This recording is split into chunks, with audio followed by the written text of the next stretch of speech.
जो डरते हैं वो मरते हैं और जो लड़ते हैं वो जीतते हैं हम करेंगे लड़ेंगे जीतेंगे ওর মধ্যে আমি যেটা দেখতাম সেটা হচ্ছে একটা আমার জন্য একটা মমত্ববোধ কাজ করছে, একটা সম্মান, প্রথম কথা শ্রদ্ধা। আমি কিন্তু মমতাকে যে ভালোবাসতে শুরু করলাম সেটা অন্য নেতৃত্বের কারণে না, অদ্ভুত একটা মানবতা বোধ। আমার সবচেয়ে ভালো লাগলো উনি আমায় কবির দা বললেন। আমার যারা কবির বলে আমার খুব ভালো লাগে তাদের। শ্রীমতী মমতা বন্দ্যোপাধ্যায় এবং আমি কবির সমান, এটি বিশেষ নামে ওকে ডাকি। আমি ওকে ফোন করলে গ্রেট ফ্রেন্ড কেমন আছো, উনিও গ্রেট ফ্রেন্ড কেমন আছো। যে মেয়েরা এসছেন সব কন্যাশ্রীর জোরে তারা পড়তে আসছেন। আর কি চাই বলুন তো, আজকে আপনি হাসপাতালে যান বিনা পয়সায় সব। তার মানে কি উনি একটা পারফেক্ট লোক? একেবারেই না।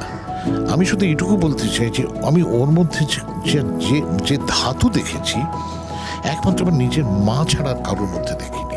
অন্য Mamata, untold story of Mamata, 12 episode, 30 জানুয়ারি রবিবার। বিশেষ অতিথি গীতিকার, সুরকার ও সঙ্গীত শিল্পী কবির সুমন। এক্সক্লুসিভ ইন্টারভিউ দেখতে পাবেন রাত 10টায়।